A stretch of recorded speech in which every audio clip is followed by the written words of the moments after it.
नमस्कार, आप सभी दर्शकों का स्वागत है आरएसएन एक्सप्रेस में। मैं हूं आपके साथ सौम्या माथुर। अगर हम लोग स्कूल से रिलेटेड कोई भी खबर आरएसएन एक्सप्रेस के माध्यम से दिखाते हैं तो कई पेरेंट्स के हमारे पास सवाल आते हैं। जानने की कोशिश करते हैं कि ऐसे स्कूल का नाम बताइए जहां पे बच्चों को स्कॉलरशिप के आधार पर एडमिशन दिए जा रहे हों, या फिर बच्चों के अभी जैसे 10th क्लास के एग्ज़ाम्स हुए हैं तो 11th क्लास में वो एडमिशन लेने वाले हैं।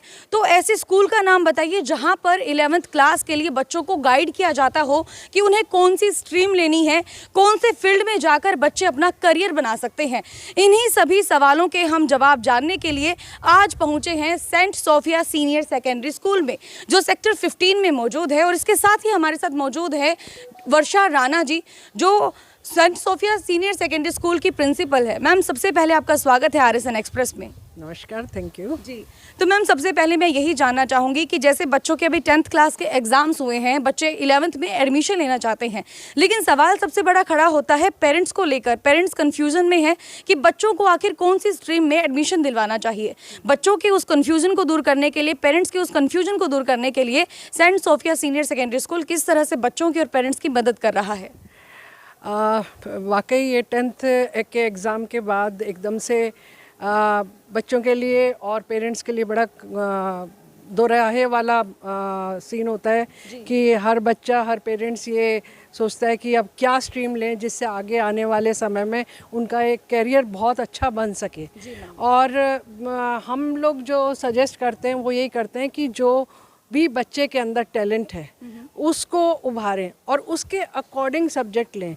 आज के टाइम में जो हम देख रहे हैं, इतना हमारा एक्सपोज़र बहुत सारी चीज़ों में हो गया है, वो उसको देखते हुए अपने सब्जेक्ट्स चूज़ करें। क्योंकि साइंस और कॉमर्स का तो पता है कि भी आप मेडिकल, नॉन मेडिकल में जा रहे हैं, डॉक्टर, इंजीनियर बन रहे हैं, कॉमर्स में आप सीए में, बैंक में जा रहे हैं। लेकिन आर्ट्स के अंदर अभी भी बहुत सारे पेरेंट्स को बड़ा कन्फ्यूजन है। लोग सोचते हैं आर्ट्स इज़ 3rd ग्रेड, लेकिन ऐसा नहीं है। आर्ट्स के बच्चे, आप सबसे पहले तो यही देख लीजिए, आईएएस के अंदर जाते हैं, यूपीएससी एग्ज़ाम देते हैं, दूसरे कॉम्पिटिटिव एग्ज़ाम देते हैं। प्लस आज के दिन आप मीडिया में 70 लाइन होंगी, कोई डायरेक्टर की, कोई प्रोडक्शन की, कोई फ़ोटोग्राफी की, मतलब इस तरह की इतनी सारी लाइंस हैं। फिर म्यूज़िक के अंदर, आप फाइन आर्ट्स के अंदर, आप ग्राफिक डिज़ाइनिंग में आप पता नहीं कहाँ पहुँच सकते हैं। और हमारे पास जैसे हम फैशन स्टडीज़ को हम बहुत प्रमोट कर रहे हैं। हमारे बच्चे फैशन स्टडीज़ में आगे बहुत गए भी हैं। और मास मीडिया में, मल्टीमीडिया में, इनमें हमारे बच्चे काफ़ी आगे गए हैं। तो आर्ट्स के बच्चों को भी हम बहुत प्रमोट करते हैं और कोशिश करते हैं कि उनको हम ये समझा सकें कि आपके अंदर जो टैलेंट है वही आपका करियर है। जी, हाँ जी। आर्ट्स को लेकर अगर मैं बात करूं मैम, आर्ट्स के अंदर कोई स्पेशल एजुकेशन भी बच्चों को दी जाती है स्कूल में? हाँ, हमारे पास फैशन स्टडीज़ है जिसमें जैसे 3 स्ट्रीम्स हैं। अगर आप देखें, मेन की भी medical, non medical, arts and commerce, 4 streams हैं। लेकिन हमने एक नई स्ट्रीम और बना रखी है, वो है फैशन स्टडीज़ स्ट्रीम। उसमें fashion studies, fine arts and music, इन 3 के कॉम्बिनेशन से बच्चा फैशन स्टडीज़ में जा सकता है, डिज़ाइनिंग में जा सकता है। आज आप देख लीजिए, सारे एड्स हैं और हैं, सब डिज़ाइनिंग बेस हैं। जी मैम। सब में मल्टीमीडिया आता है, सब में फाइन आर्ट्स, ग्राफिक डिज़ाइनिंग वगैरह यूज़ होता है। तो आप देखिए, हर फील्ड में अगर आप जा रहे हैं तो आपको वो चीज़ें, अगर आप 11th से ले लेते हैं तो आप बेसिक से जा रहे हैं। आप अगर बीए करने के बाद अगर आप मास मीडिया में जा रहे हैं या मल्टीमीडिया, तो वो पकड़ आपकी उस सब्जेक्ट पे नहीं रहती है। तो इसीलिए हमने स्पेशली ये फैशन स्टडीज़ और फाइन आर्ट्स एंड म्यूज़िक का कॉम्बिनेशन से एक ये स्ट्रीम अलग से बना रखी है आर्ट्स के बच्चों के लिए। इसके अलावा हमारे पास होम साइंस है। आप ये देखिए कि हिसार के अंदर इतनी बड़ी यूनिवर्सिटी है HAU, और उसके अंदर होम साइंस का पूरा डिपार्टमेंट है। तो हमारे बच्चे, काफ़ी बच्चे होम साइंस के अंदर जाते हैं। आर्ट्स के बच्चों को हम प्रमोट करते हैं दिल्ली यूनिवर्सिटी के लिए।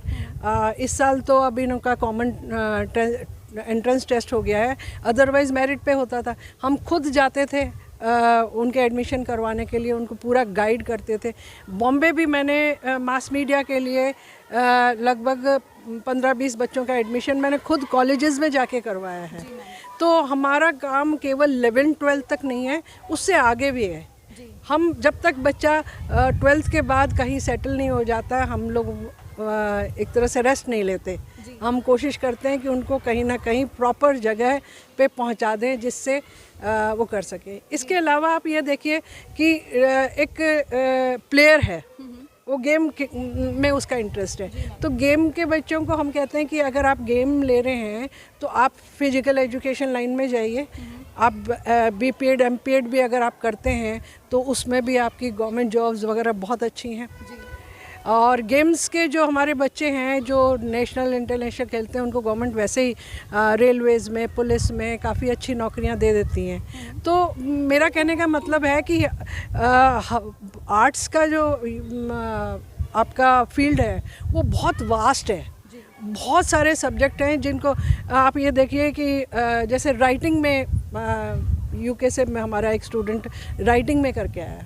फिर एक बच्ची हमारी वहाँ पर कनाडा के अंदर उसने टूरिज़्म में किया। तो आप देखिए ना कितने सारे फील्ड्स हैं।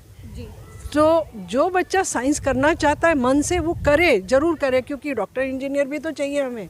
लेकिन जो केवल इसलिए कि दूसरे बच्चे साइंस पढ़ रहे हैं तो मुझे भी पढ़ना है, दूसरा बच्चा कॉमर्स कर रहा है, मेरा दोस्त कॉमर्स कर रहा है तो मैं भी करूं, मेरा दोस्त आर्ट्स कर रहा है तो मैं वो करूं, ये चीज़ें नहीं होनी चाहिए। सबसे ज़रूरी चीज़ ये है कि आप जब सब्जेक्ट सेलेक्ट करते हैं तो आपका मन क्या कहता है कि आप किस चीज़ में बहुत अच्छे हैं।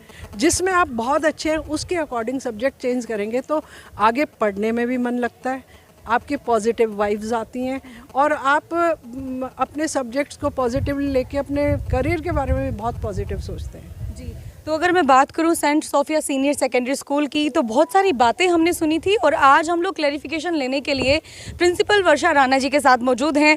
इन्होंने बताया कि +1 में जैसे बच्चा एडमिशन लेने के लिए आता है, पहले उस बच्चे की कैपेबिलिटी देखी जाती है कि किस आधार पर बच्चे को जो है एडमिशन दिया जाए।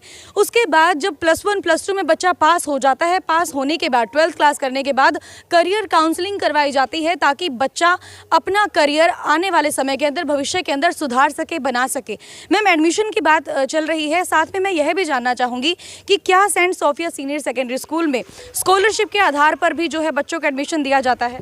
हाँ, बिल्कुल दिया जाता है। पहली चीज़ तो हम एंट्री पॉइंट पे ही 20% सीट्स रिज़र्व है EWS के अंदर। उसके बाद मेरिटोरियस बच्चों के लिए 95 अबाव जो बच्चे आ रहे हैं उनकी फ़ीस हम फ्री कर देते हैं।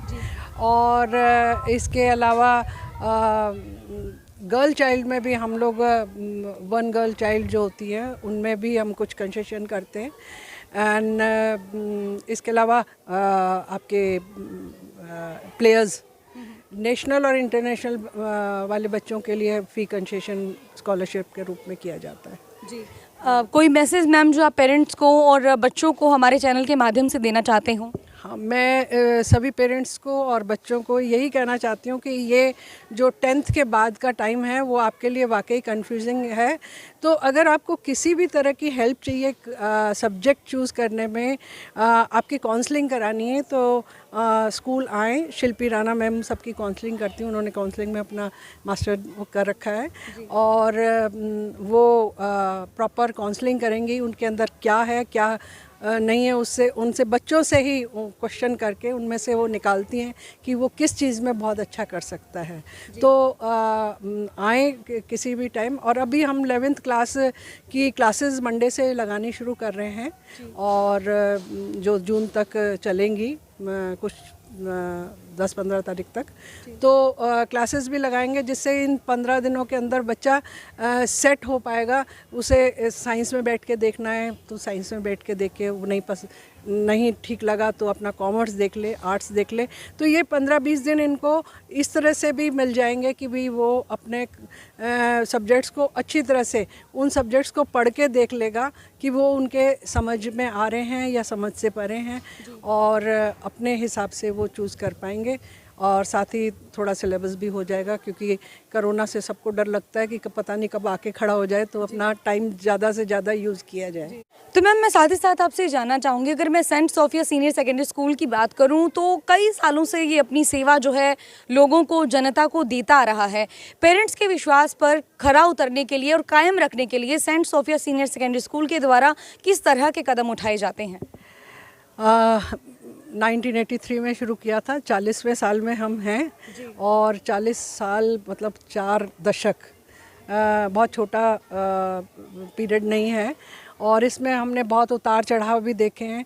तो हम बच्चों के लिए हमेशा कुछ न कुछ नया सोचते रहते हैं। इस बार जैसे पहले हमने फैशन स्टडीज़ का सोचा, इस बार कुछ और नए सब्जेक्ट्स के बारे में, स्किल वाले वोकेशनल सब्जेक्ट्स के बारे में सोच रहे हैं जो हम आगे ला सकें, जिससे बच्चों को कुछ बच्चे होते हैं जो +2 के बाद ही जॉब करना चाहते हैं, घर की कंडीशन ऐसी नहीं होती है, तो उस तरह के कुछ कोर्सेज़ भी हम लाना चाह रहे हैं। अभी अगले सेशन के प्रोग्रामिंग में हमारे हैं, जब न्यू एजुकेशन पॉलिसी आएगी तो उसमें हम ये चीज़ें सोच रहे हैं कि हम वोकेशनल कोर्सेज़ की तरह से कुछ कोर्स ला के इनको एक करियर, जो जल्दी करियर को ऑप्ट करना चाहते हैं, जिनकी घर की कंडीशन ये है कि आगे नहीं पढ़ सकते हैं और उन्हें जॉब करनी ज़रूरी है, तो उस तरह के बच्चों को स्किल बेस्ड वोकेशनल कोर्सेज हम देंगे, जिससे उन्हें +2 के बाद ही जॉब मिल जाए। आपका RSN एक्सप्रेस में समय देने के लिए बहुत बहुत धन्यवाद ma'am. Thank you very much. जी, thank you so much ma'am.